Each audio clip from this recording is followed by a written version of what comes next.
फेरीवाल्यांच्या पर्यायी व्यवस्थेसाठी महापालिका कटिबद्ध. कोणावरही अन्याय होणार नाही. महापौर उदय धातुंडे. इचलकरंजीतील फेरीवाला प्रश्नावर महत्त्वपूर्ण पाऊल उचलत महापौर उदय धातुंडे यांनी प्रशासनासोबत विविध भागात भेटी देऊन फेरीवाल्यांच्या अडचणी जाणून घेतल्या. फेरीवाला संघटनेच्या शिष्टमंडळ त्यांच्या नेत्यांसह प्रत्यक्ष स्थळी जाऊन चर्चा करण्यात आली.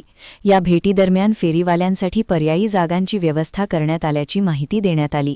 महापालिकेच्या वतीने आवश्यक त्या सुविधा तात्काळ उपलब्ध करून देण्यासाठी संबंधित अधिकाऱ्यांना काम सुरू करण्याच्या सूचना देण्यात आल्या.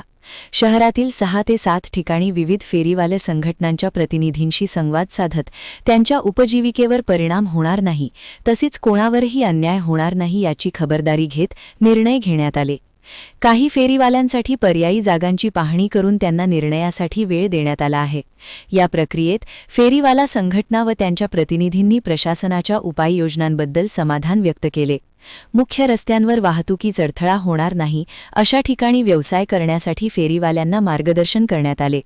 या निर्णयांमुळे अतिक्रमण व फेरीवाला प्रश्नातील सुमारे 85 ते 90% मुद्दे मार्गी लागल्याचा दावा करण्यात आला असून बहुतांश फेरीवाल्यांनी समाधान व्यक्त केले आहे.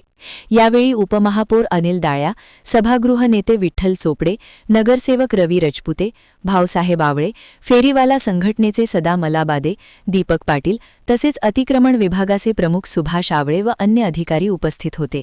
महान कार्य न्यूजसाठी सुभाष भस्मे, इचलकरंजी.